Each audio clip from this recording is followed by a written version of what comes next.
Bismillahirrahmanirrahim. Assalamualaikum warahmatullahi wabarakatuh. Fa ahlan wa sahlan wa marhaban bikum jamaah sekalian, ikhwani al-kiram wa akhwati al-karimat yang ana cintai dan muliakan, rahimani Allah wa iyyakum wa baraka fikum. Segala puji dan syukur tentunya hanya kepada Allah Jalla wa Ala Rabbul Alamin. Kita panjatkan Zat yang telah berfirman di dalam Al-Quranul Karim, wa in ta'uddu ni'matallahi la tuhsuha innal insana ladzalumun kafar. Dan kalaulah kalian menghitung-hitung akan nikmat Allah atas kalian, la tuhsuha, niscaya kalian tidak akan mampu menghitungnya. Innal insana ladzalumun kafar. Sesungguhnya manusia itu pelaku kezaliman dan kekufuran. Dan tentunya nikmat yang paling berharga dan lebih mahal daripada dunia beserta isinya bagi seorang muslim dan muslimah adalah nikmat agama. Terriwayatkan secara marfu' dengan sanad yang dhaif kepada Nabi SAW dan secara mauquf dengan sanad yang sahih dari sebagian sahabat Nabi SAW mengatakan, innallaha yu'ti dunya man yuhibbu wa man la yuhibbu wa la yu'ti din illa man yuhibbu. Sesungguhnya nikmat dunia itu akan Allah berikan kepada hamba yang ia cintai dan kepada hamba yang tidak ia cintai sekalipun. Adapun nikmat agama maka Allah tidak akan memberikannya kecuali kepada hamba yang ia cintai sahaja. Dan berkumpulnya kita setelah melaksanakan ibadah salat maghrib berjamaah yang kita memohon kepadanya, Rabbana taqabbal minna innaka antas sami'ul alim, sembari menunggu masuknya waktu salat isya untuk kembali melanjutkan tafaqquh fid din, talabul ilm dan atawasi bil haq wa tawasi bis sabr di antara kita merupakan dari nikmat agama yang Allah Jalla wa Ala berikan kepada kita dan wajib kita syukuri. Kita memohon kepada Allah Jalla wa Ala bi asma'ihil husna, dengan nama-namanya yang maha indah, wa sifatihil ula, dengan sifat-sifat yang maha tinggi, wa bismihil a'zam alladzi idza su'ila bihi ajab, dan dengan nama Allah yang paling agung yang apabila Allah Jalla wa Ala diminta dengannya maka Allah mengabulkan permohonan hambanya, agar menjadikan kita semua yang berhadir pada kesempatan kali ini dan termasuk dari orang-orang yang disabdakan oleh Nabi SAW di dalam hadisnya yang diriwayatkan oleh Imam Al-Bukhari dari Muawiyah ibn Abi Sufyan radhiyallahu an, may yuridillahu bihi khairan yufaqihu fid din. Barang siapa yang Allah inginkan kebaikan baginya, maka Allah akan fahamkan ia tentang agamanya. Mudah-mudahan kita yang berhadir di majelis ilmu agama pada kesempatan kali ini juga mendapatkan apa yang disebutkan oleh Nabi tercinta kita sallallahu alaihi wasallam di dalam hadis yang diriwayatkan oleh Imam Muslim dari Abu Hurairah radhiyallahu an, di mana beliau menyebutkan, wa man salaka tariqan yaltamisu fihi ilma sahalallahu lahu bihi tariqan ilal jannah. Barang siapa yang menempuh sebuah perjalanan dalam rangka menuntut ilmu agama, niscaya Allah akan mudahkan baginya jalan menuju syurga. Wa majtama'a qaumun fi baitin min buyutillah yatluna kitaballah wa yatadarasunahu fima bainahum illa nazalat 'alaihimus sakinatu wa ghasyiyatuhumur rahmatu wa hafathumul malaikah wa dzakarahumullahu fi man 'indah. Dan tidaklah ada sebagian manusia berkumpul di dalam rumah Allah dalam rangka mengkaji dan mempelajari agama Allah sesama mereka, kecuali akan turun as-sakinah, ketenangan ke dalam jiwa-jiwa mereka, tercurahkan atas mereka rahmat, wa hafathumul malaikah, malaikat-malaikat Allah meliputi mereka, wa dzakarahumullahu fi man 'indah, dan Allah Jalla wa Ala membanggakan mereka di hadapan malaikat-malaikat yang ada di sisinya. Amin ya rabbal alamin. Teman-teman sekalian, kita lanjutkan kembali pelajaran kita dari Sahih Al-Bukhari, membaca bahasan Kitabul Fitan, hadis-hadis Nabi SAW seputar fitan, jamak dari kata fitnah. Dan telah Anda sebutkan di awal kajian kitab ini bahwa kata fitnah di dalam bahasa Al-Quran dan As-Sunnah memiliki 12 makna kurang lebih. Dan secara umum fitnah itu ada dua, fitnah syubhat dan fitnah asyahwat. Dan yang dibahas oleh Al-Imam Al-Bukhari di sini adalah sebagian besarnya dan lebih umum lagi atau lebih khusus lagi terkait huru hara yang terjadi pada umat beliau di akhir zaman dan bimbingan beliau kepada mereka. Kita akan membaca bab yang ke-14. Qala al-Imam al-Bukhari rahimahullahu taala, yang bukunya HP mungkin bisa membuka Sahih Bukhari PDF, saya kira banyak terjemahannya kan. Sahih Bukhari terjemahan Kitabul Fitan. Bab yang ke-14 hadis 7087. Qala bab at-ta'arrub fil fitnah. Bab at-ta'arrub ketika zaman sudah penuh dengan fitnah. At-ta'arrub ya, di sini kata para ulama imam syarahnya ay al-iqamah fil badiyah mal arab.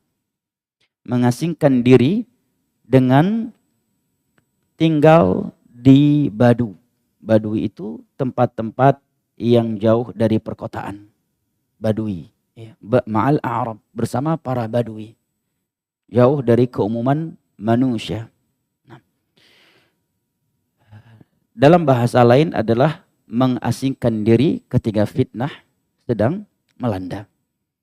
Kemudian Al-Imam Al-Bukhari mengatakan haddatsana Qutaibah bin Sa'id. Hadis 7087 ya. Kalau teman-teman yang punya PDF Sahih Bukhari. Qala haddatsana Hatim. Qala an Yazid bin Abi Ubaid. Qala an Salamah bin Al-Aqwa radhiyallahu anhu. Annahu dakhala 'ala al-Hajjaj. Setelah Al-Imam Al-Bukhari rahimahullahu taala menyampaikan sanad hadis sampai kepada Yazid ibnu Abi Ubaid dari Salamah ibnu Al-Aqwa radhiyallahu an, sahabat Nabi sallallahu alaihi wasallam yang mulia. Beliau menyebutkan annahu dakhala 'ala al-Hajjaj. Bahwasanya Salamah ibnu Al-Aqwa suatu ketika masuk menemui Hajjaj, yaitu Hajjaj bin Yusuf Ats-Tsaqafi, penguasa di masa itu yang berkuasa di Hijaz, Makkah, Manidah dan sekitarnya. Setelah ia berhasil membunuh sahabat yang mulia Abdullah bin Zubair, tepatnya pada tahun 74 Hijriah. Dan Hajjaj bin Yusuf Ats-Tsaqafi termasuk penguasa yang sangat zalim dan bengis di dalam sejarah Islam. Demi menangkap sahabat yang mulia Abdullah bin Zubair radhiyallahu anhuma, dia rela mengepung Masjidil Haram dan memerintahkan pasukannya untuk melepaskan anak-anak panah yang berapi sehingga mengenai sebagian sudut Ka'bah dan menyebabkan sebagian sudut Ka'bah terbakar.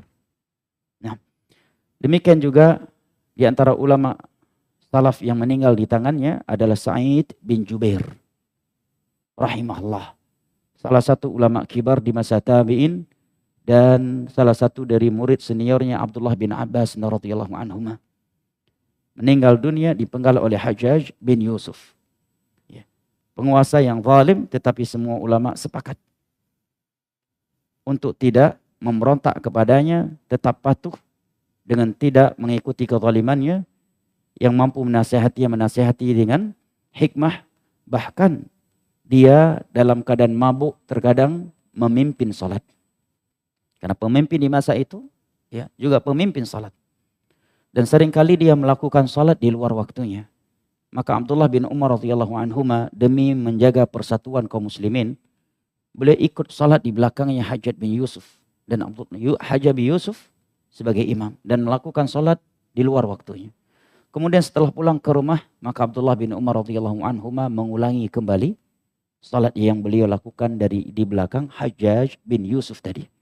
Demi menjaga persatuan kaum muslimin, karena kalau para ulama tidak bersikap bijak saat itu bukan karena mereka takut kepada kematian, tetapi mereka bersikap dengan ilmu dan mempertimbangkan antara maslahat dan mafsadah, dan mereka tidak ingin terjadi pertumpahan darah yang meluas dan berkepanjangan serta terjadi perang saudara sesama kaum muslimin. Nah, oleh karenanya para ulama ketika menyebutkan sejarah biografi Sa'id bin Jubair, mereka menyebutkan bahwa Sa'id bin Jubair berijtihad dan ijtihadnya keliru, ya. Beliau mendapatkan satu pahala karena para ulama ketika berijtihad dan salah, maka mereka mendapatkan satu pahala. Dan apabila mereka berijtihad dan benar, maka mereka mendapatkan dua pahala. Hajjaj bin Yusuf, dia memimpin Hijaz pada tahun 74 Hijriah. Tentunya setelah Khulafa ar-Rasyidin, setelah Muawiyah dan Yazid. Maka Salamah ibn al-Aqwa saat itu dipanggil olehnya.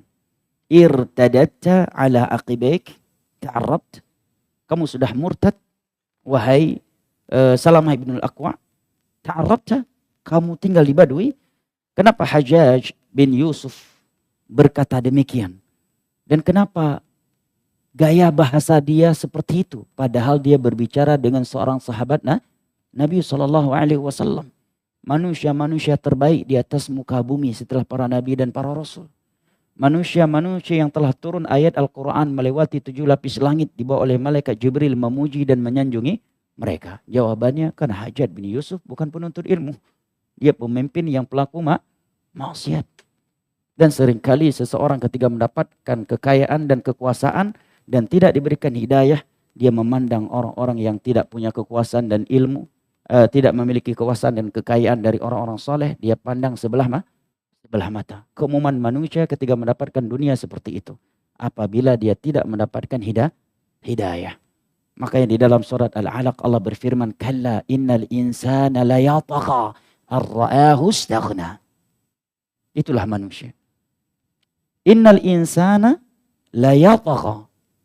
Keumuman manusia itu punya sifat tagha, melampaui batas. Kapan? Ar-ra'ahu istaghna. Tatkala dia melihat dirinya berkecukupan, tidak butuh kepada orang lain. Seringnya orang kalau merasa dirinya sudah berkecukupan, maka dia menganggap dirinya tidak akan mungkin butuh kepada orang lain. Seakan kalau dia mati, mayatnya bisa dia mandikan sendiri kali ya. Pas dia mati mungkin jenazahnya dia bisa sholatkan sendiri. Pas dia mati mungkin jenazahnya bisa dia turunkan sendiri ke dalam liang kubur. Ya kan? Ya. Ada orang-orang seperti itu jamaah. Karena dia merasa memiliki dunia yang luar biasa, dia tidak pernah terbesit di hatinya akan butuh kepada orang lain. Makanya bahasakan tadi, seakan kalau dia mati, dia bisa mandikan jenazah dirinya sendiri. Ya, ketika dia mati, seakan dia bisa mensolatkan jenazahnya sendiri. Dan seakan kalau dia mati, dia bisa kafankan dirinya sendiri dan dia bisa turunkan mayatnya sendiri. Terkadang kita harus mengeluarkan bahasa seperti itu kepada sebagian orang yang terlalu menjadikan dunia segala-galanya. Yang terlalu sombong. Seperti dalam ayat ini. Allah katakan, kalla innal insana la yatagha ar-ra'ahu istaghna. Keumuman manusia itu punya sifat tagha. Sombong, melampaui batas. Kapan? Ar-ra'ahu istaghna. Tatkala dia tidak mendapatkan hidayah. Sebagai contoh yang sangat ma'ruf di dalam Al-Quran juga siapa jamaah? Qarun.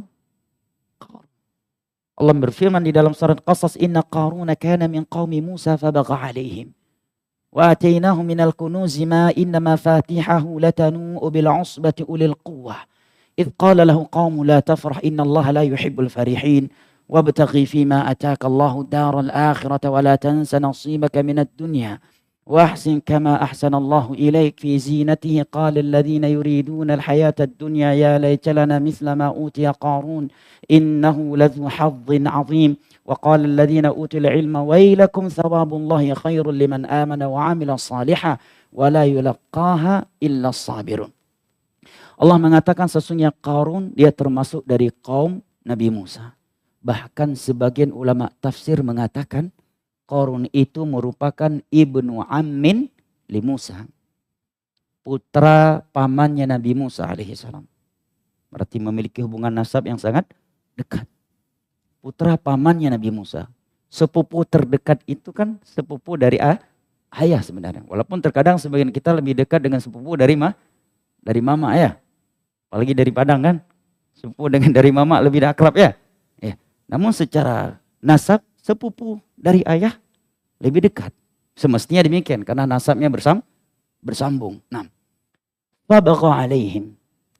Tetapi Qarun bagha alaihim. Dia angkuh, sombong.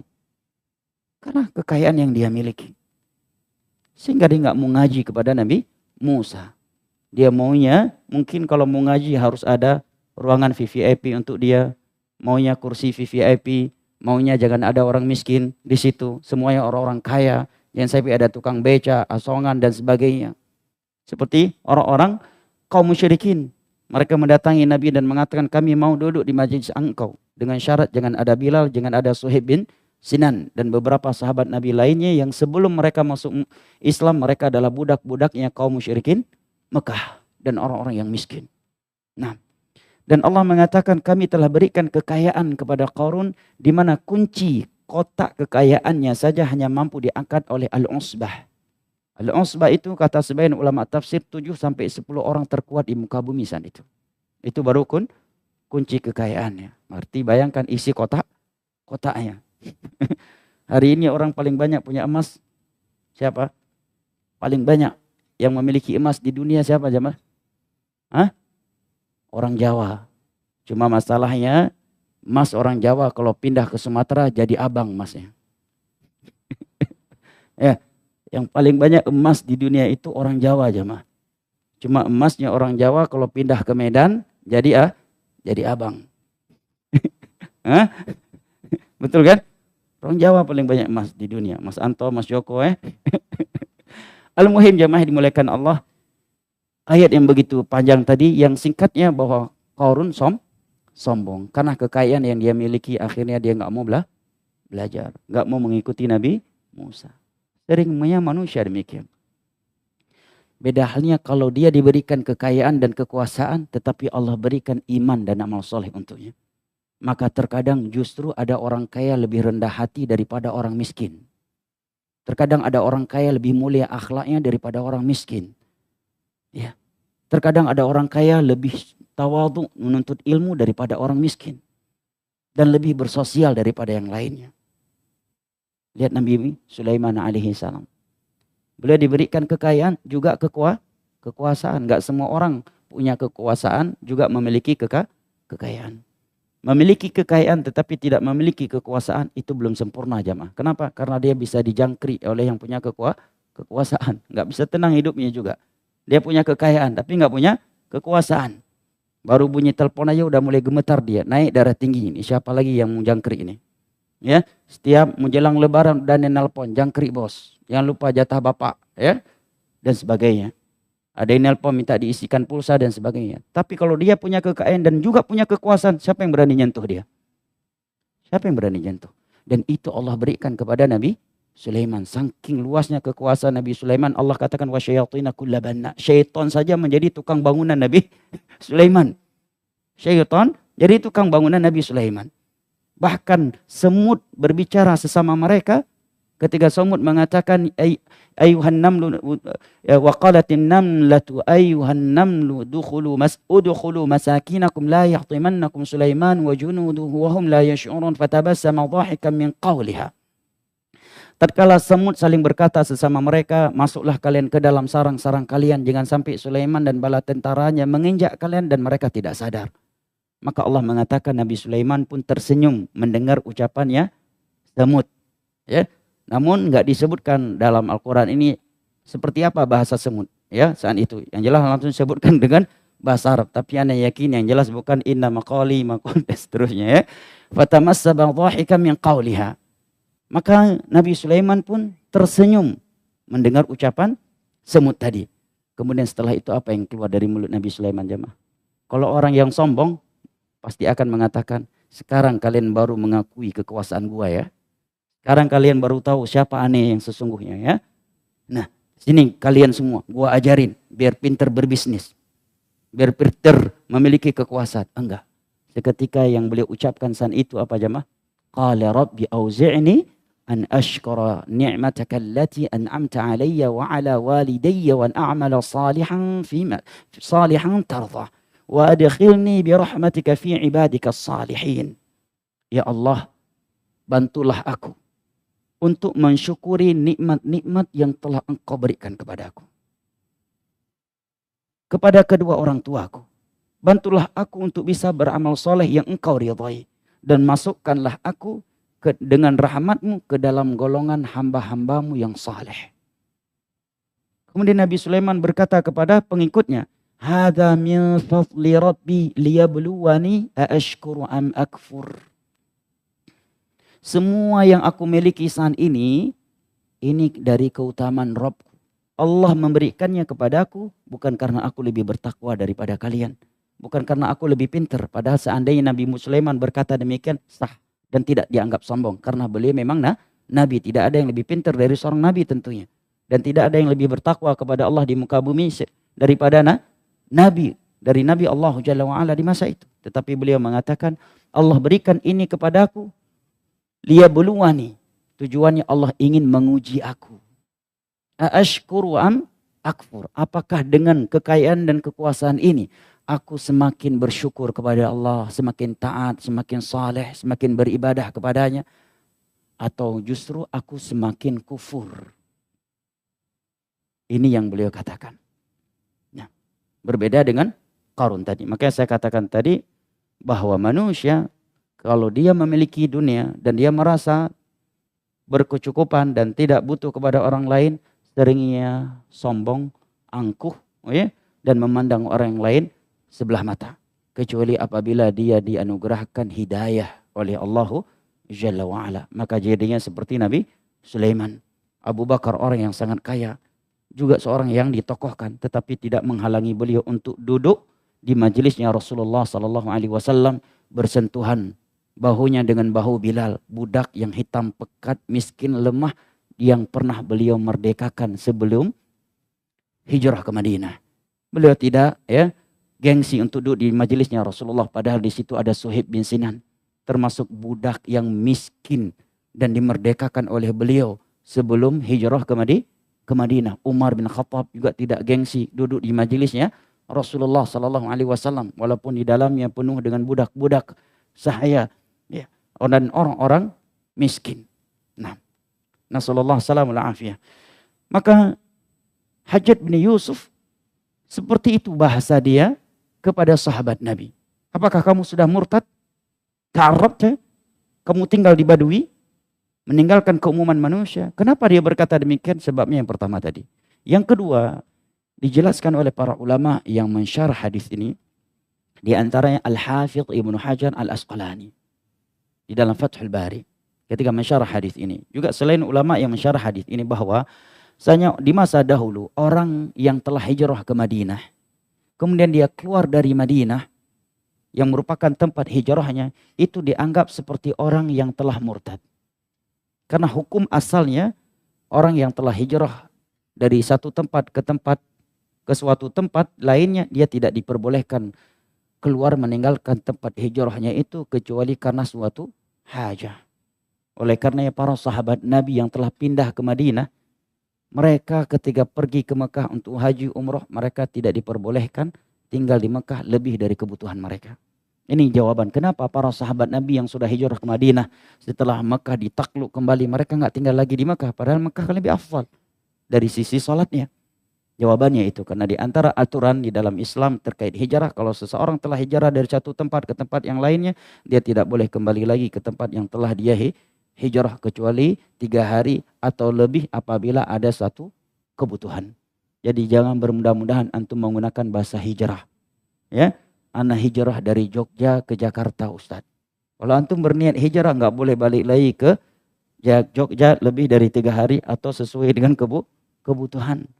Pindah, Hijrah syar'i itu dari negeri kekufuran ke negeri Islam. Dan apabila negeri yang kita hijrah tadi sudah bagus Islamnya, kita tetap nggak boleh kembali lagi. Nah, dan di dalam sebuah hadis yang diriwayatkan oleh Imam Nasai, Ibnu Khuzaimah, Nabi SAW atau Abdullah bin Mas'ud radhiyallahu anhu mengatakan bahwa termasuk orang yang dilaknat melalui lisan Nabi SAW adalah wal murtaddu a'rabiyan ba'dal hijrah. Adalah orang-orang yang murtad menjadi Arab Badui setelah hijrah. Namun para ulama mengecualikan tatkala ada suatu kondisi yang mengharuskan dia meninggalkan tempat hijrah tersebut demi menyelamatkan agamanya. Salamah Ibnul Aqwa di sini disebutkan beliau berpindah dan keluar dari Madinah ke Badu, sebuah tempat yang disebut dengan Rabadah antara Makkah dan Madinah, dikarenakan saat itu ada fitnah yang melanda kota Madinah setelah terbunuhnya Utsman bin Affan radhiyallahu an. Maka terjadilah fitnah Jamal, juga di masa itu terjadi fitnah As-Siffin. Qaddarallah wa ma syaa fa'al. Dan kata Syekh Utsaimin, ketika kita membuka lembaran-lembaran sirah yang menjelaskan kejadian Jamal dan fitnah Siffin, kita seakan tidak percaya itu bisa terjadi di dalam kota Nabi SAW. Dan seakan-akan yang berada di dalam fitnah itu bukanlah kaum muslimin dan bukanlah para sahabat Nabi. Begitulah ketika fitnah telah terjadi, jamaah dimuliakan Allah. Ya. Fitnah Jamal, fitnah Siffin, ini sesuatu yang tidak mungkin bisa dihapus dari sejarah. Ini telah terjadi, qaddarallah wa ma syaa fa'al. Namun ada yang menyebutkan riwayat-riwayat palsu demi mencela sebagian sahabat Nabi, yang lainnya ada juga yang menggorengnya untuk mencela Islam. Maka Imam Ahmad menyebutkan di antara prinsip di dalam agama kita adalah al-imsaku amma syajara fima bainahum. Termasuk prinsip di dalam beragama adalah kita menahan lisan kita dari pertikaian yang pernah terjadi di antara para sahabat Nabi SAW. Keyakinan mereka tentang mereka di dalam fitnah Jamal dan fitnah Siffin, bahwasanya mereka semua berijtihad. Dan mereka semua ingin menegakkan kebenaran. Yang benar ijtihadnya mendapatkan 2 pahala, dan yang keliru ijtihadnya mendapatkan 1 pahala. Fitnah Jamal, ya dikatakan Jamal karena saat itu Aisyah menunggangi onta. Jamal artinya onta. Kalau ada yang bernama Bang Jamal agama, kecuali ma-nya panjang ya, Jamaluddin, double A-nya. Itu pun laqab bukan nama. Jamaluddin artinya orang yang indah agamanya. Dan seringnya orang kita kalau punya anak laki-laki kembar, satunya diberikan Jamil, yang satunya lagi Jamal. Yang Jamil aman dia, yang Jamal yang kena musibah. Ya, kalau masih sekolah di Indonesia belum terlalu musibahnya. Bayangkan kalau dia sedang di Arab, berangkat umroh, orang tuanya teriak-teriak memanggil dia di dalam Masjidil Haram, ya Jamal, ya Jamal. Akhirnya sibuk askar di dalam Masjidil Haram mengira ada onta yang masuk ke dalam masjid, padahal orang Indonesia yang sedang memanggil anak laki-lakinya. Makanya jamaah tolonglah jangan terlalu pede kalau ngasih nama ke anak ya dengan nama-nama Arab. Tolonglah telepon ustadz, telepon ustadzah, tanya dulu, ustadz saya mau kasih nama anak saya, ini kalimat Arab kira-kira apa artinya. Jangan sampai nanti dilema. Sekarang mengubah nama kan harus naik sidang dulu. Antum punya nama satunya Jamil, satunya lagi Jamal. Jamal itu bukan kata yang berdiri sendiri, dia harus ada kata lain setelahnya. Kalau antum yang ingin bermaksud orang yang indah, apanya yang indah? Indah agamanya tambah din, Jamaluddin, double A-nya. Ya, kalau Jamal pendek artinya onta. Nah, makanya jangan terlalu pede lah dengan bahasa Arab. Kalau belum pernah belajar bahasa Arab, tolonglah telepon ustadz dulu. Ya, kalaupun belum diangkat, sabar aja dulu. Nama kan masih bisa ditunda juga daripada harus naik sidang nanti kan ribet kan? Ngerubah dari kakak, dari akte, dari jajah SD, jajah SMP, jajah SMA. Ribet naik sidang sekarang. Nah, baik. Ada yang nama Jamal, nggak usah angkat tangan. Baik. Al-muhim saat itu Aisyah menunggangi onta. Makanya disebut dengan fitnah Jamal. Tujuan Aisyah satu dan sangat mulia tujuan beliau. Tidak ada tujuan yang buruk di hatinya. Tetapi kalau Allah sudah berkehendak untuk terjadinya suatu fitnah, tidak ada yang mampu menghalanginya. Belum naik onta saat itu. Ingin menemui Ali bin Abi Thalib dan ingin memberikan pendapat agar Ali bin Abi Thalib mencari orang-orang yang telah membunuh Utsman kemudian dieksekusi. Setelah itu kita baru fokus memperkuatkan khilafah Anda. Tapi Ali bin Abi Thalib berpendapat, fokus dulu kalian memperkuatkan barisanku. Kenapa? Karena beliau melihat Khawarij saat itu sangat kuat. Dan sebagian mereka berada di dalam barisan beliau. Dan sebagian mereka tidak diketahui namanya oleh Ali. Takutnya beliau salah sikap nanti. Nah, para sahabat Nabi SAW ketika melihat Aisyah keluar sendirian sebagai ibunya kaum muslimin, istri Nabi kita SAW, maka mereka pun menemaninya. Kemudian di dalam perjalanan, maka orang yang menemani Aisyah semakin banyak, sehingga terbentuklah sebuah kelompok yang sangat besar. Maka pasukan Ali bin Abi Thalib yang namanya pasukan dan negara sedang chaos, pasti bawaannya tegang. Jangankan melihat orang lompat lewat kucing aja yang lompat diberondong kalau negara sedang tegang. Ya, iya jemaah. Orang kalau lagi tegang dia piket. Ana udah saksikan itu di Aceh. Walillahilhamdu wal minna. Allah berikan kedamaian sekarang untuk negeri tercinta kita. Ya, terkadang sebagian mereka yang sedang piket, pohon pisang diberondong. Besok pagi baru ketahuan, rupanya pohon pisang yang bergerak-gerak tadi malam daunnya yang kering. Karena memang lagi tegang. Mereka mengira ada yang mengadu domba memang saat itu bahwa Aisyah membawa pasukan untuk bertempur. Akhirnya terjadilah apa yang telah terjadi dan ma'ruf di dalam sejarah dan menyebabkan pertumpahan darah. Di antara sahabat Nabi yang wafat dalam kejadian itu adalah Talha bin Ubaidillah radhiyallahu an. Salah satu dari 10 sahabat Nabi SAW yang disebut sebagai penduduk surga dalam sekali sebutan. Kemudian juga setelah fitnah Jamal, walaupun setelah kejadian itu semua para sahabat menyesal, ya, Aisyah menyesal, walaupun mereka tidak melakukannya. Dan qaddarallahu wa ma syaa fa'al. Nah, kemudian terjadi fitnah Siffin antara kubu Ali dan Muawiyah. Kemudian setelah Muawiyah meninggal dunia, ya, kemudian setelah Ali bin Abi Thalib meninggal dunia, dipegang oleh Hasan bin Ali selama 2 bulan. Kemudian beliau mengalah dan mengantarkan kekuasaan kepada Muawiyah dan mengatakan, aku melihat kaum muslimin lebih tunduk di bawah engkau dan aku melihat engkau lebih memiliki leadership di dalam memimpin aku dan kubuku siap dipimpin olehmu. Ini jua-jua besar mereka dahulu. Maka beliau yang secara syar'i lebih berhak mengalah dan menyerahkan kepada Muawiyah. Maka terjadilah perdamaian setelah sebelumnya sekian lama terjadi peperangan di antara kaum muslimin. Dan tentunya ingat jamaah, ini sejarah yang tidak mungkin bisa dilipat lagi. Sebagian ulama mengatakan seandainya lembaran-lembaran itu bisa aku lipat agar kaum muslimin tidak membacanya dan salah paham, maksudnya salah menyikapi para sahabat Nabi, akan kita lipat.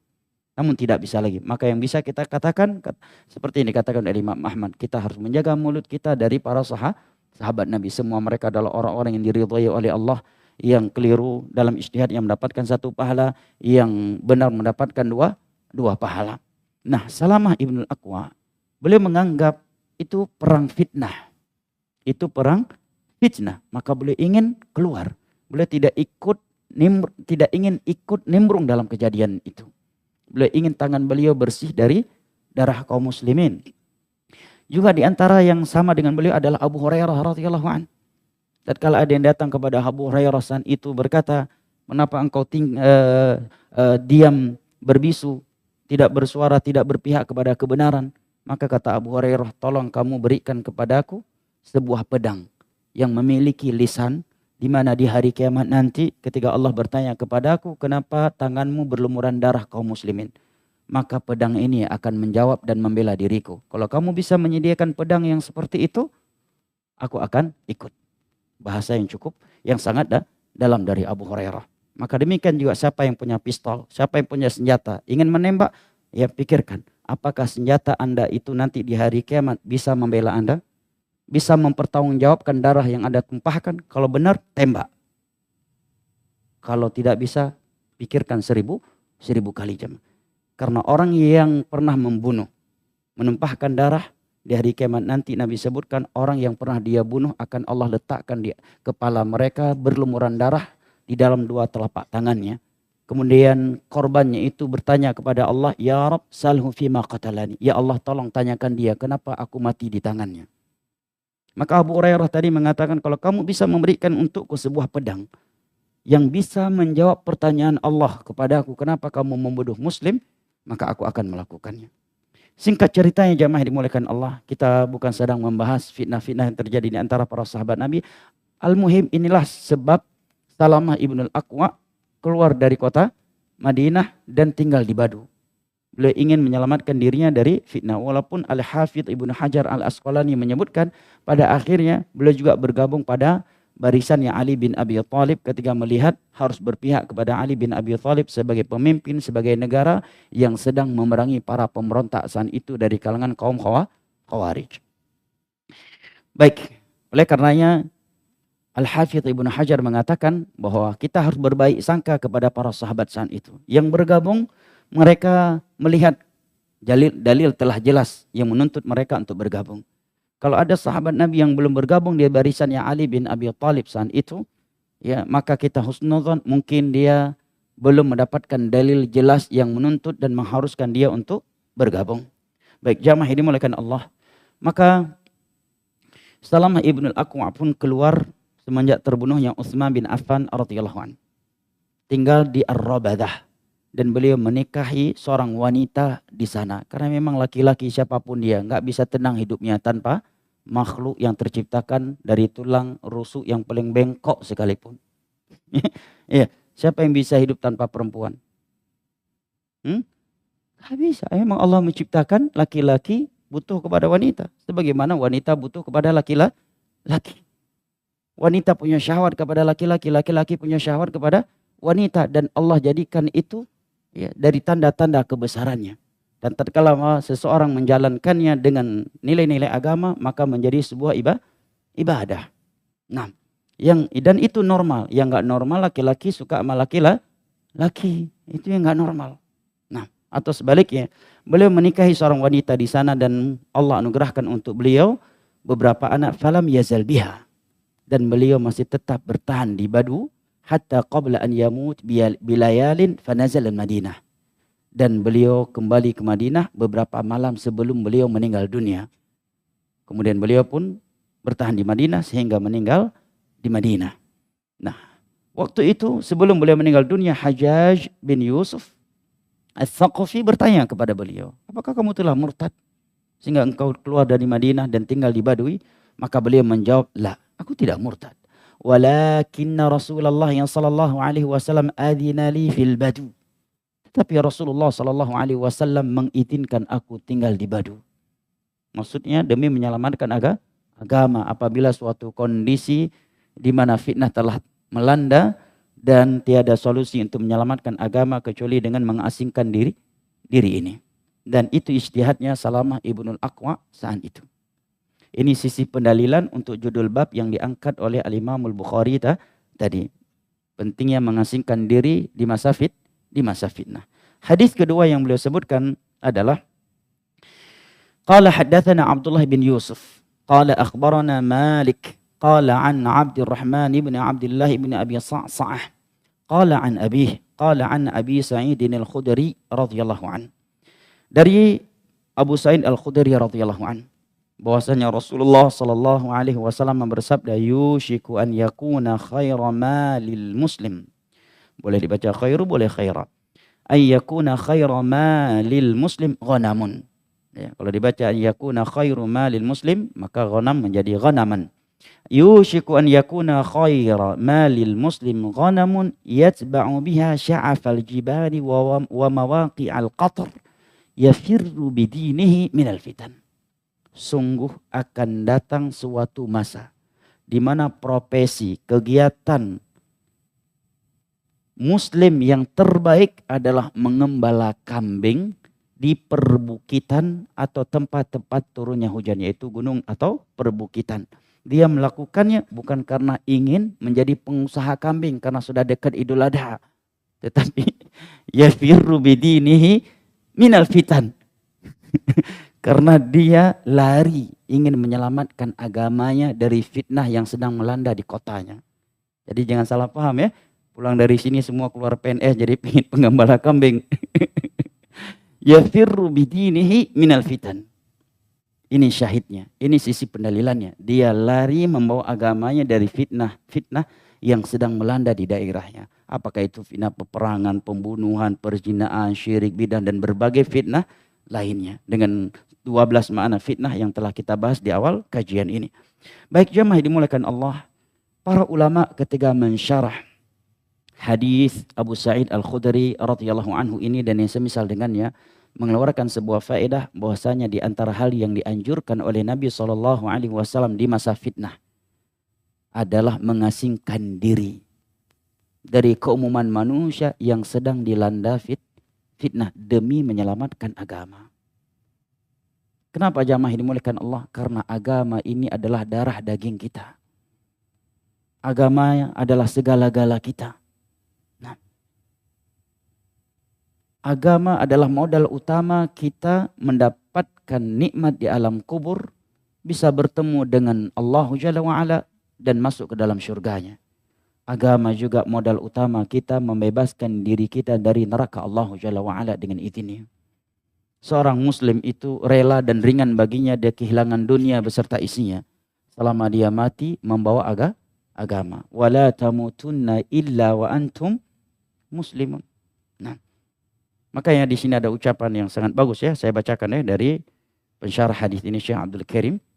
Kata beliau, "Fadinuka lahmuk wadamuk." Wahai saudaraku, agamamu, tauhid, sunnah Nabi adalah darah dagingmu.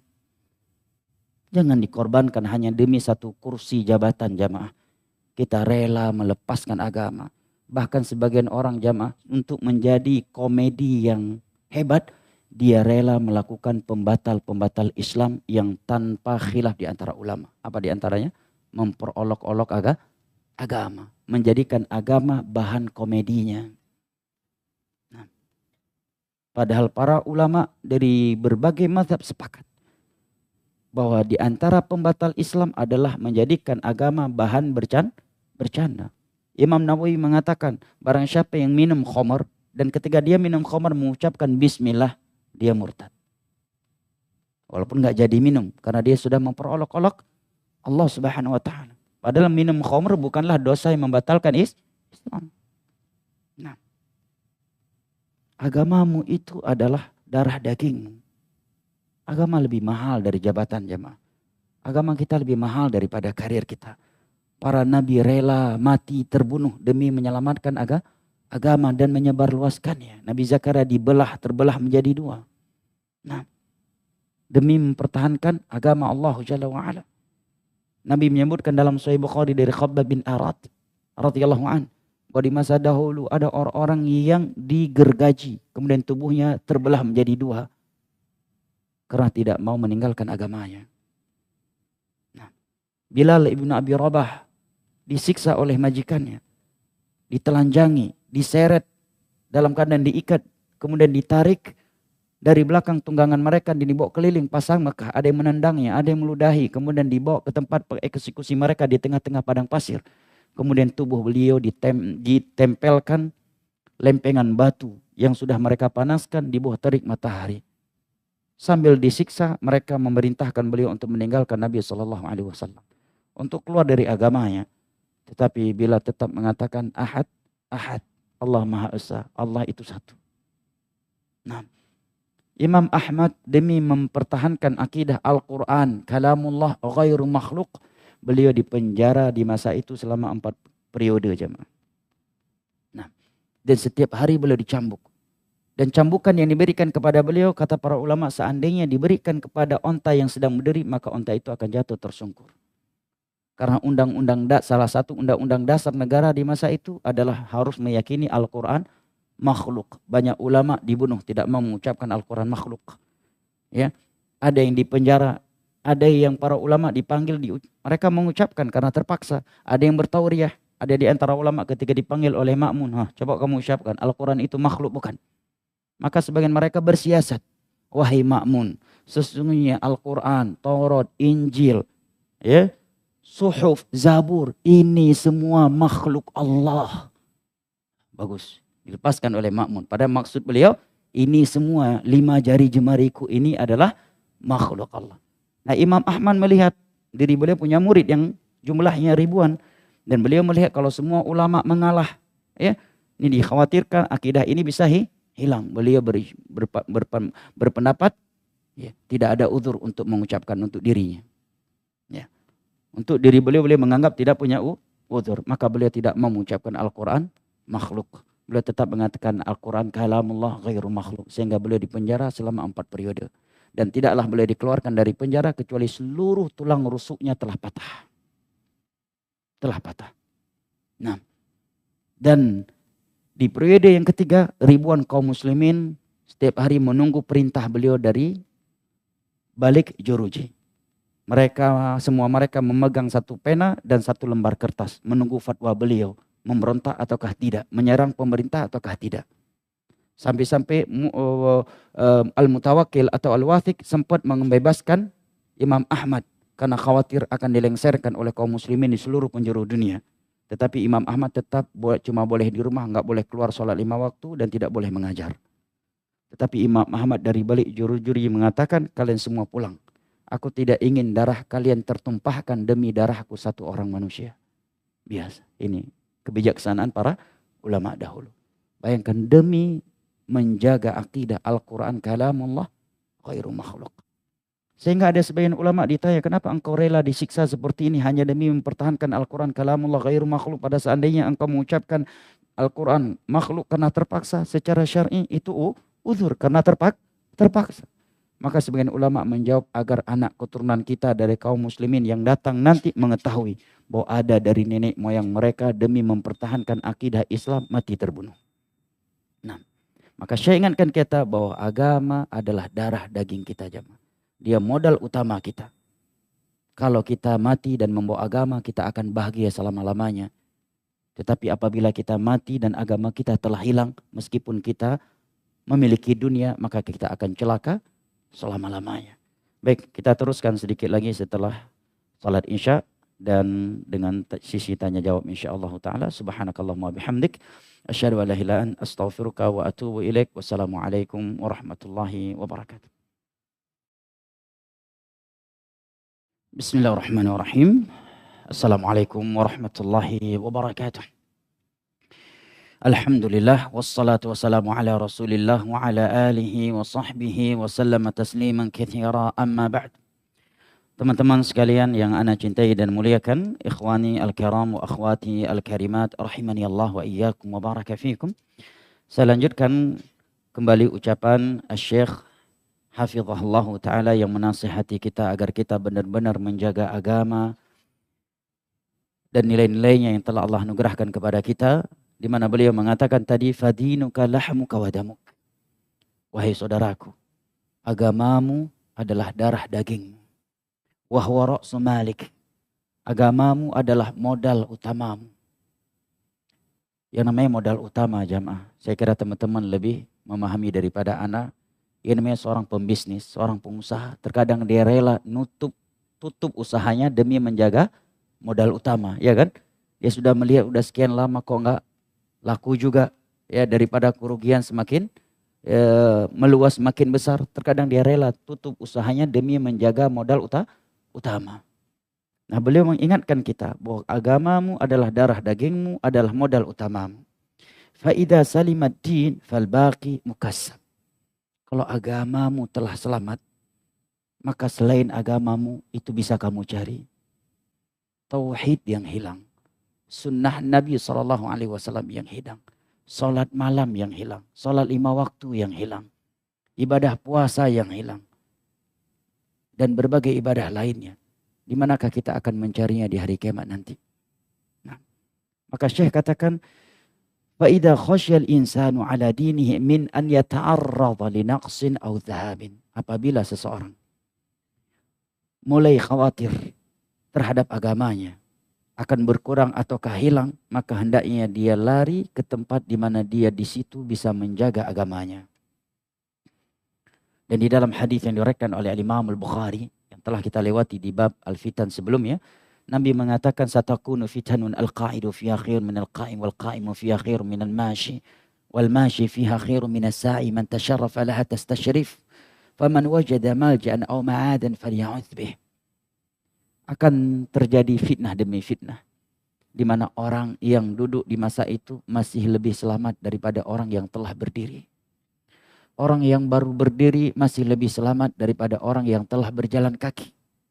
Dan orang yang berjalan kaki masih lebih selamat daripada orang yang telah berlari. Lihat bahasa Nabi, bahasa perumpamaan yang sangat dalam maknanya. Barang siapa yang mendekati suatu fitnah, maka fitnah itu akan menyambarnya. Kemudian di akhir hadis tersebut Nabi memberikan perintah kepada kita yang menunjukkan betapa perhatiannya beliau terhadap agama kita.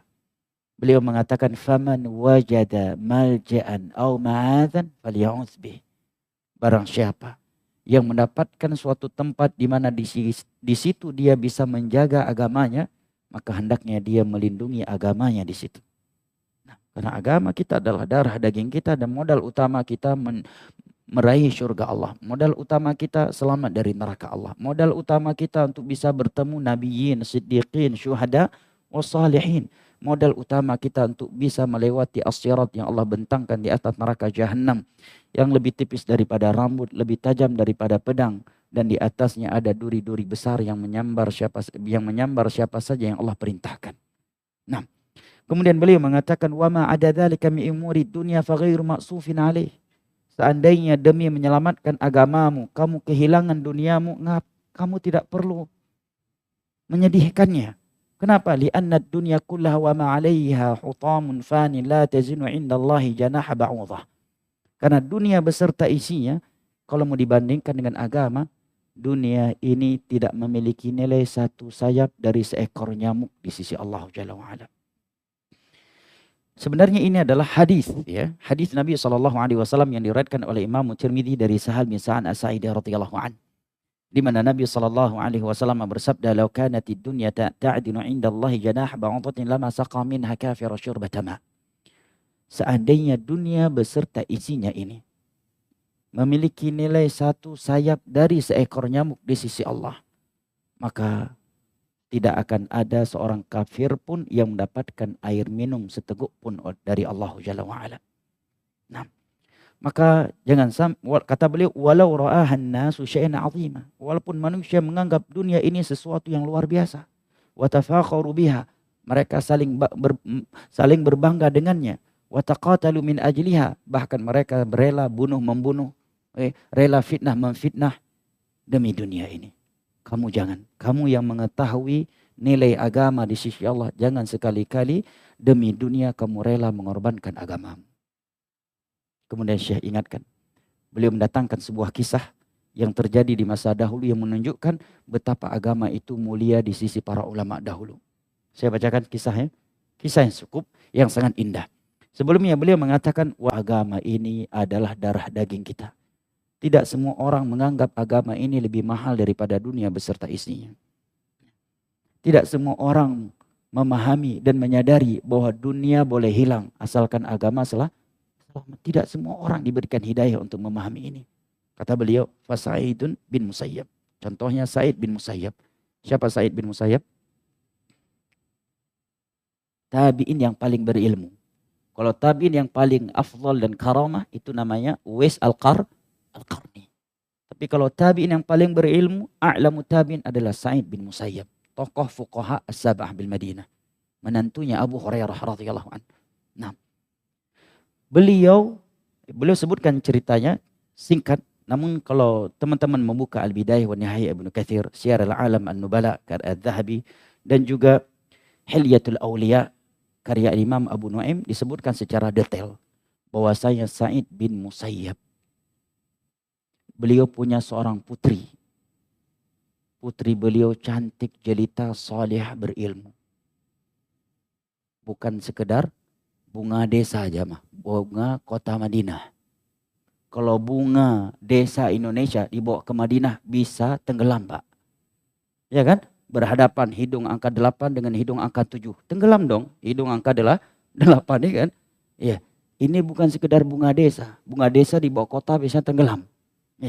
Ini wanita yang terkenal dengan kecantikan, kesolehan, dan ilmu di Madinah. Sehingga sang presiden, sang khalifah yang bernama Abdul Malik bin Marwan datang melamar putri beliau untuk putranya yang bernama Al-Walid. Bayangkan kalau antum didatangi oleh seorang presiden. Antum yang didatangi, bukan antum yang dipanggil ke istana. Seorang presiden, seorang perdana menteri atau sang raja datang ke rumah antum ingin melamar putri antum untuk mahkotanya. Antum tolak atau gimana? Jujur. Hah?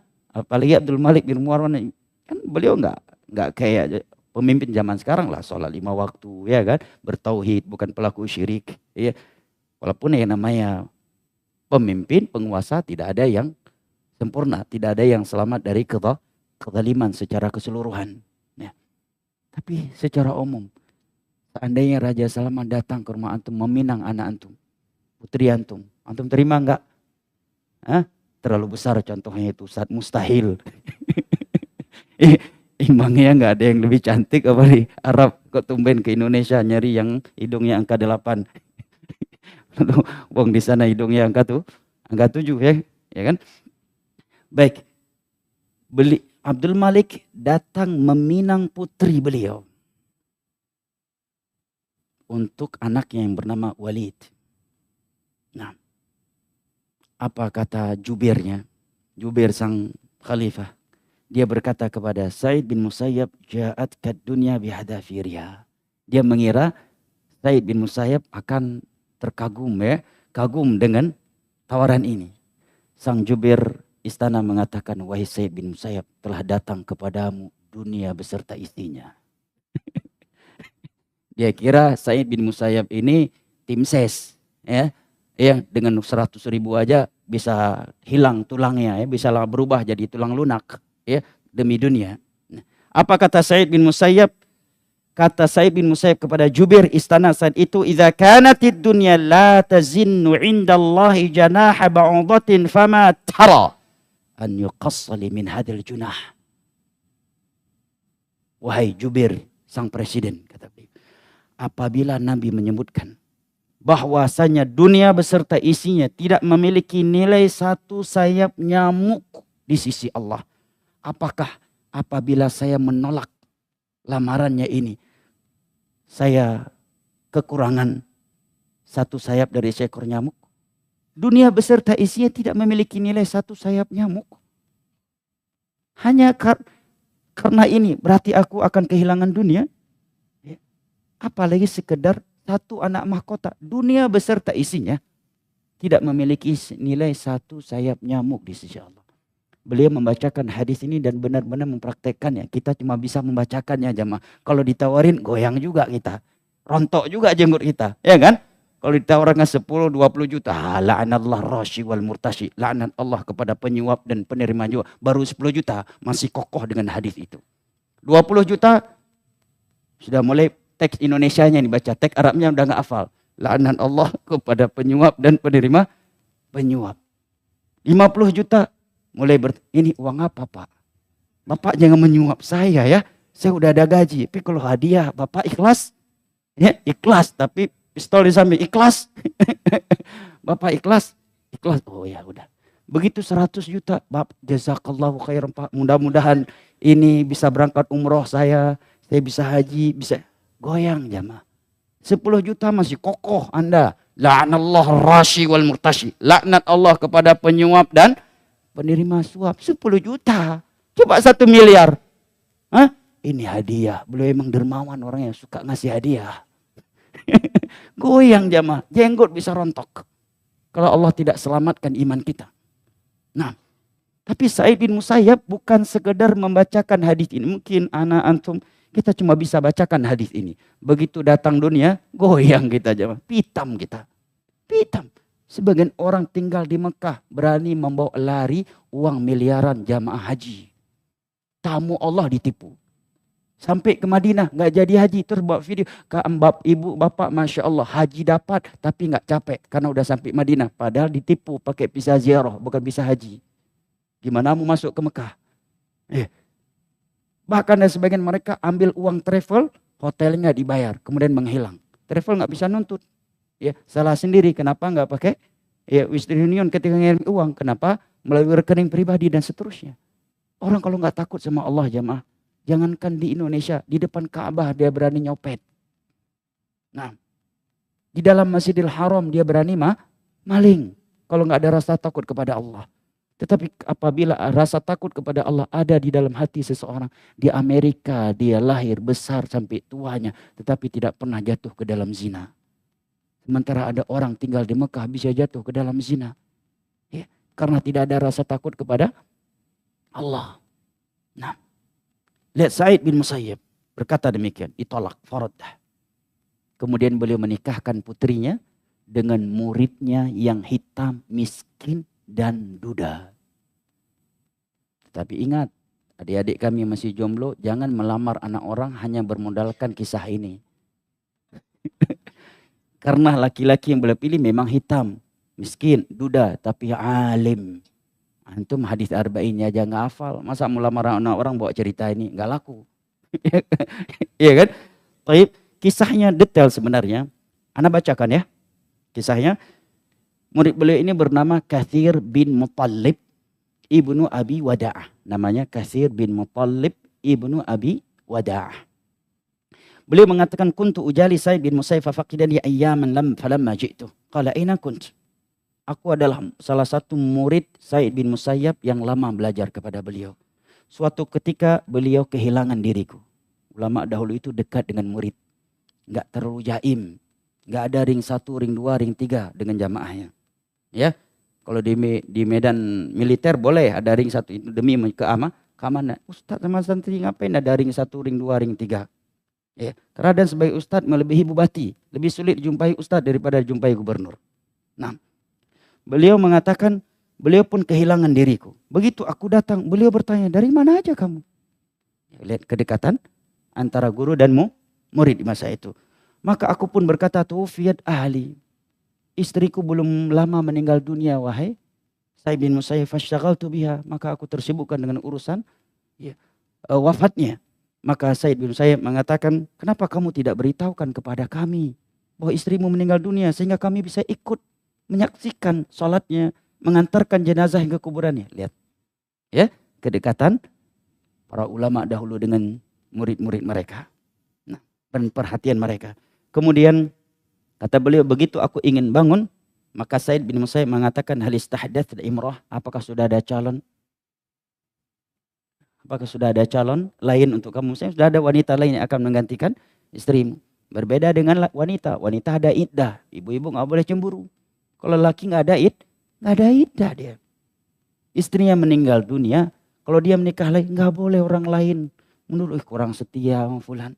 Ya, apa urusan ente dia setia nggak setia sama istrinya yang telah meninggal dunia. Yang kedua, nikah itu ibadah. Yang namanya ibadah fastabiqul khairat. Yang ketiga, demi menjaga kehormatan. Yang keempat, terkadang orang punya bayi di rumah, punya anak kecil. Sementara dia pagi sampai sore harus kerja dan nggak bisa dia tinggalkan. Kalau dia nggak langsung nikah, anak-anak nggak ada yang jaga. Kalau dia nggak kerja, anak-anak nggak bisa makan. Nggak semua orang punya kondisi yang sama. Dengan dia menikah, akhirnya dia masih bisa melanjutkan ya kehidupannya. Anak ada yang jaga, ada yang rawat. Maka beliau berkata kepadaku, apakah sudah ada wanita lain yang menjadi calonmu? Aku pun menjawab, yarhamuk wa man yuzawwijuni wa ma amliku illa dirhamini aw thalatha. Jujur sama gurunya. Nah, wahai Sa'id bin Musayyab, siapa yang mau menikahkan aku dengan putrinya? Sementara aku tidak memiliki apa-apa kecuali hanya 2 atau 3 dirham. Cuma ini uangku. 2 atau 3 dirham. Nah, dirham atau uang dari perak. Kalau 2-3 dinar masih lumayan. Ini dirham. Siapa yang mau menikahkan aku dengan putrinya? Miskin, nggak punya uang kecuali 2 atau 3 dirham. Apa kata Sa'id bin Musayyab? Kalau kita mungkin ya nyari orang lain juga kan, walaupun ustadz ya pengen juga jangan sampailah anak kita duda, miskin lagi, hitam lagi kan. Kecintaan terhadap dunia masih ada di hati kita, ya. Tapi lihat Sa'id bin Musayyib benar-benar mengamalkan ilmu mereka. Tidak hanya di atas mimbar mereka mengatakan cari yang soleh, menantu yang penting itu soleh, bertakwa kepada Allah walaupun dunianya kurang. Tetapi prakteknya terkadang berat. Ya berat. Ya, ini kita semua lah. Semua manusia punya sifat wa innahu lihubbil khairi lasyadid. Ya kan? Wa tuhibbunal mala hubban jamma. Semua manusia secara umum punya sifat cinta harta, apalagi hartanya halal lagi, ya kan? Udah kaya, tampan, soleh lagi, siapa yang mau menolak? Ya, otomatis muridnya yang hitam, miskin, ya, duda terlupakan walaupun hafal Sahih Bukhari. Secara umum kan begitu. Nah, tapi tidak demikian dengan ulama salaf yang benar-benar mengamalkan ilmunya. Langsung seketika itu beliau menjawab, saya yang siap menikahkan putriku dengan kamu. Terkejutlah beliau. Karena putrinya ini wanita yang sangat cantik, solehah, mahkota saja ditolak oleh beliau. Nah, presiden pernah melamar anaknya untuk putranya, ditolak oleh Sa'id bin Musayyib. Kan nggak mungkin presiden mencari menantu hanya sekedar solehah tanpa melihat kecantikan. Mahkotanya nggak mungkin mau, kan begitu. Nah, maka beliau terkejut dan mengatakan, awataf'al? Benar, Anda serius? Karena mustahil menurut beliau. Maka Sa'id bin Musayyib mengatakan na'am. Kemudian beliau pun melakukan khutbatul hajah. Alhamdulillah nahmadu. Dan bersalat kepada Nabi. Wa zawwajani. Dan beliau menikahkan aku dengan putrinya. Dan mahar 2 atau 3 dirham. Hanya 2 atau 3 dirham. Sehingga aku pun bingung saat itu. Apa yang harus aku lakukan. saking bahayanya diriku. Kemudian disebutkan ya ketika beliau pulang ya, kemudian beliau pulang dan memberitahukan kepada tetangga dan sampai berita ke ibunya, dan ibunya langsung datang mengatakan, haram kamu melihat wajahku sebelum aku dandankan istrimu ini. Sehingga istri beliau ini diambil oleh ibu kandung beliau, didandan ya, kemudian baru dipertemukan, baru ya beliau melihat secara keseluruhan. Maka kata beliau, dia adalah wanita yang sangat cantik jelita, yang sangat saleh, yang sangat mutkin 30 juz Al-Quran dan sangat berilmu ya, yang sangat berilmu. Kemudian juga disebutkan dalam riwayat ini bahwa Sa'id bin Musayyab memberikan bantuan untuk mereka sekian dinar untuk ya, kebutuhan mereka sehari-hari. Sehingga suatu ketika disebutkan beliau merasa minder dengan istrinya. Kok istrinya rupanya lebih berilmu daripada beliau. Akhirnya beliau minta izin kepada istrinya untuk nuntut ilmu lagi. Ingin rihlah, ingin keluar negeri dari daerahnya untuk menuntut ilmu agama lagi. Maka istrinya mengatakan, duduk kamu di depanku. Akan aku tuangkan semua ilmu Sa'id bin Musayyab kepadamu. Ayahnya. Dan di masa itu tidak ada yang lebih berilmu daripada ayahnya, Sa'id bin Musayyab. Ya, gimana jamaah? Antum dikatakan sama istri, abang mau kemana? Duduk. Tidak ada yang lebih fasih baca Al-Qurannya di dunia ini daripada aku. Biar aku ajarkan. Berat jamaah. Kita ini kalau belum nikah ya kan, sebagian ikhwah siasatnya untuk melamar akhwat itu di dalam lutut pun ada akalnya. Betul. Ya. Ketika si akhwat hampir menolak dia karena ketahuan rupanya dia belum bisa baca Al-Quran, sebagian ikhwan itu memang gombal kelas kakap. Justru karena saya belum pandai baca Al-Quran, saya ingin melamar anti karena saya tahu anti bagus baca Al-Qurannya. Mudah-mudahan saya bisa baca Al-Quran sebab anti, dan saya menjadi sehingga anti mendapatkan sesuatu yang lebih mahal daripada onta merah. Bayangkan kalau saya bisa baca Al-Quran dan kamu sebabnya setiap kali saya baca Al-Quran, kamu dapatkan pahala. Anda tahu ini orang sekian tahun setelah nikah, Anda dengar masih Iqra, belum tamat. Belajar sama di masjid. Ya, Allahul Musta'an. Ya, berat jamaah. Ya. Beliau minder melihat istrinya kalau lebih berilmu. Mau bicara tafsir, istrinya lebih ahli tafsir. Hadis, lebih ahli hadis. Hafal Al-Quran, lebih mutkin. Hadis Nabi lebih banyak juga. Akhirnya beliau minta izin, mau belajar lagi. Maka istri mengatakan, duduk kamu. Akan aku tuangkan untukmu seluruh ilmunya Sa'id bin Musayyab. Mertuanya beliau. Dan di masa itu tidak ada yang lebih berilmu dari Sa'id bin Musayyab. Artinya kalau mau menuntut ilmu kemana? Ulama mana yang mau kamu cari? Tidak ada yang lebih berilmu daripada Sa'id bin Musayyab di masa tabi'in. Alhasil jamaah yang dimulakan Allah, dari sini kita bisa mengambil pembelajaran betapa mahalnya nilai agama di sisi ulama. Dan betapa mereka menjaganya pada anak-anak mereka. Sehingga lamaran sang presiden yang datang melamar putri mereka untuk mahkotanya ditolak. Karena melihat mahkota punya kekayaan yang luar biasa. Takut nanti kalau agama anaknya bisa hilang, bisa berkurang. Ya pasti kan pengaruh jamaah. Banyak jamaah. Akhwat kita yang dulunya santriwati, ya, nutup aurat, menghafal Al-Quran, jaga sholat malam. Setelah menikah, walaupun mungkin suaminya udah ngaji juga, tapi bukan background penuntut ilmu agama, ya. Mulai sholat tahajudnya hilang, ya.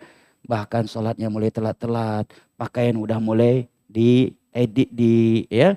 Walaupun pakai baju yang menutup aurat, tetapi mulai ya berubah, ya, agak ya, kemilau-kemilau begitu ya, menarik ya perhatian. Kemudian tidak terlihat lagi tanda-tanda penuntut ilmu agama pada dirinya. Ini banyak terjadi ya dunia. Ya. Maka Sa'id bin Musayyab takut anaknya yang alimah ini, yang hafizah ini, bisa hilang Al-Qurannya, bisa hilang hadisnya, bisa berkurang kesolehannya. Maka beliau tolak lamaran sang presiden.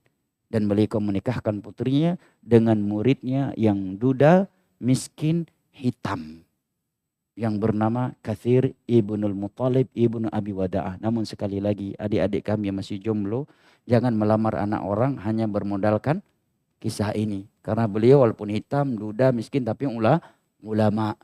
Akhlaknya bagus, ya, soleh bagus, ya. Nah, kesolehannya juga luar biasa. Demikianlah sisi nilai agama di sisi para salaf. Terakhir jamaah dimuliakan Allah, ana ingin sampaikan ucapan Hasan al-Basri, khususnya bagi orang-orang tua ana yang memiliki anak perempuan, dan ana juga punya anak perempuan ya. Hasan al-Basri mengatakan, zawwij bintaka taqiyya fa innahu in ahabbaha akramaha wa in karihaha lam yadhlimha. Nikahkan putrimu itu dengan lelaki yang bertakwa kepada Allah. Karena lelaki yang bertakwa kepada Allah itu, kalau dia mencintai istrinya, dia akan memuliakannya. Dan kalau dia tidak suka kepada istrinya, dia tidak akan menzaliminya. Ini pesan yang sangat dalam dari Hasan al-Basri untuk kita semua yang punya anak perempuan. Karena sebagian orang walaupun udah ngaji, tetapi gelap matanya jemaah. Benar. Nah, lebih memilih laki-laki tampan, kaya, nggak peduli dia. Calon menantunya ini bagaimana akidahnya. Dari mana sumber kekayaannya. Nah, memang apakah dia punya bisnis atau hasil suap menyuap. Atau hasil syubhat. Atau hasil memeras orang lain. Atau hasil jangkrik. Gak peduli. Yang penting kaya, tampan, sholat 5 waktu udah cukup. Setelah anaknya menikah, baru dia menyesal. Anaknya tertekan hidupnya. Anak cucunya makan dari hasil yang haram. Pada Nabi mengatakan, ayyulah min nabata min haram fannaru awlabih. Ya, daging mana saja yang tumbuh dari harta haram, maka neraka tempat yang lebih tepat untuknya. Jamaah yang dimuliakan Allah, ya, kita harus banyak berdoa kepada Allah Jalla wa'ala agar Allah menyelamatkan kita dari fitnah dunia ini. Dan agar kita mati dalam keadaan agama kita selamat.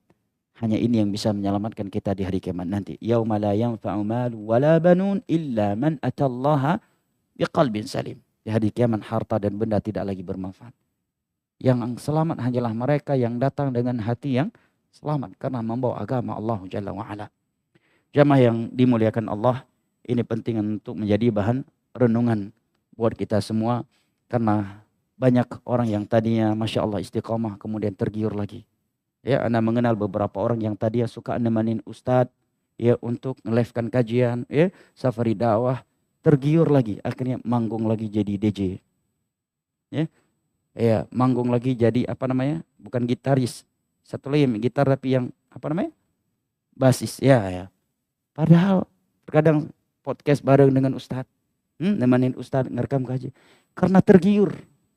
Gajinya lumayan besar. Nah, akhirnya manggung lagi. Nah, akhirnya manggung lagi. Nah, dunia jamaah.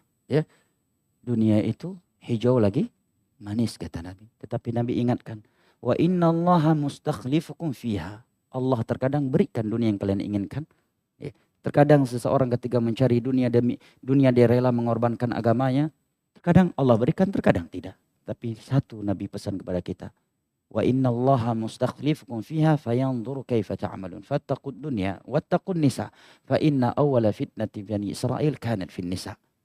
Allah akan berikan dunia kepada kalian. Kemudian Allah akan lihat apa yang akan kalian lakukan dengan dunia yang telah Ia berikan kepada kalian. Bertakwalah kalian kepada Allah dengan dunia yang kalian miliki. Dan bertakwalah kalian kepada Allah terkait kaum wanita. Karena kehancuran Bani Israel itu berawal dari fitnah wanita. Dan Nabi SAW menyebutkan di dalam hadis yang disebutkan oleh Syekh Muqbil dalam kitabnya Al-Jami' As-Sahih mimma laysa fi sahihin. Riwayat Al-Imam Tirmidzi dari Abu Hurairah radhiyallahu an, innaka lan tada'a syai'an ittiqa'a lillah illa 'awwadahu Allahu khairan min. Tidaklah engkau meninggalkan sesuatu demi mewujudkan takwamu kepada Allah kecuali pasti Allah menggantikannya dengan yang lebih baik. Antum ragu dengan berita dari Nabi SAW? Yakin gak antum dengan berita yang disampaikan oleh Nabi? Ini berita dari Nabi. Dan Nabi tidak berbicara kecuali dengan wahyu dari Allah. Berita dari Allah dan Rasulnya pasti benar. Pasti sesuai dengan realita. Nabi memberitakan barang siapa yang meninggalkan sesuatu demi mewujudkan takwanya kepada Allah. Apalagi kita tinggalkan sesuatu yang haram. Maka Allah akan menggantikannya dengan sesuatu yang lebih baik. Ini secara akidah. Secara fakta juga demikian. Banyak wanita-wanita. Dia rela keluar dari dunia entertainment. Dia menolak ajakan untuk berbuat film dan iklan-iklan. Karena ingin menjaga agamanya. Ingin menutup auratnya. Allah gantikan dengan suami yang lebih baik. Yang tadinya punya suami yang suka party, minum khamar. Kalau dia begadang dengan suaminya, begadang karena karaoke, begadang karena diskotik, begadang karena khamar, sekarang begadang karena sholat malam. Kalau dulunya dibawa pergi keliling Eropa oleh suaminya, sekarang dibawa haji, dibawa umrah, ya, dibawa ke kajian, ya, hati lebih tenang, lebih tentram. Anak punya teman, beliau dulunya chef di kapal pesiar Amerika. Chef di kapal pesiar Amerika. Dengan berbagai fasilitas maksiat yang disediakan. Muzina bisa, ya. Kemudian gajinya tinggi. Sholat memang nggak dilarang. Tetapi waktu kerja nggak boleh sholat. Ya, alias juga dilarang kan. Tapi beliau jujur dengan Allah, Anda lihat. Beliau selalu berdoa kepada Allah agar Allah keluarkan beliau dari kapal itu dan Allah berikan nafkah yang halal. Kemudian beliau keluar, resign. Kemudian sempat ya, beliau di Cirebon keliling jualan roti. Beliau ada roti titip di warung-warung. Terkadang habis, terkadang tidak. Hanya dapat, ya kadang nggak mencukupi kebutuhannya. Tapi beliau selalu optimis dan selalu berdoa kepada Allah agar Allah memberikan beliau pekerjaan menjadi chef di salah satu hotel di Mekah dan Madinah. Dan sekarang beliau bersama istrinya sudah berada di depan halaman Masjidil Haram. 5 waktunya sholat di tanah haram. Sudah bersama istri dan anak. Beliau menjadi chef ya di hotel termahal di Tower Zamzam. Yang dibangun dan Tower Zamzam yang paling mahal ya. Beliau menjadi chef di situ, istri dan anak-anaknya sudah di sana. Janji Allah itu pasti benar jemaah. Innaka lan tada'a syai'an ittiqa'a lillah illa 'awwadallahu khairan min. Orang yang berani mengorbankan sesuatu demi mewujudkan takwanya kepada Allah, Nabi yang memberitakan. Pasti Allah gantikan dengan lebih baik, cepat atau lambat. Anggaplah tidak di dunia, maka di akhirat. Berapa lama sih kita di dunia ini jemaah? Sadar nggak sih kita yang sedang duduk saat ini, sejatinya kita sedang apa jemaah? Sedang ngantri kan? Sedang ngantri untuk dicabut nyawanya oleh malaikat maut. Bisa jadi pintu yang di depan kita itu nggak bertemu lagi dengan kita. Sebelum sampai ke pintu itu malaikat sudah datang mencabut nyawa kita. Bisa jadi kita nggak sempat sholat subuh besok pagi. Bisa jadi di malam ini sebagian kita dicabut nyawanya oleh malaikat maut. Dan semua dunia yang kita miliki tidak akan kita bawa. Nah, jamaah yang dimuliakan Allah, mudah-mudahan Allah Jalla wa'ala mengistiqomahkan kita di atas agamanya dan tidak mewafatkan kita kecuali dalam keadaan husnul khatimah. Dan sepertinya tidak ada pertanyaan ya. Ada pertanyaan? Kalau tidak ada lebih baik, lebih selamat di akhirat buat ana. Ada pertanyaan? Baik, kalau tidak ada maka kita cukupkan sampai di sini dan kita akhiri dengan doa kafaratul majlis.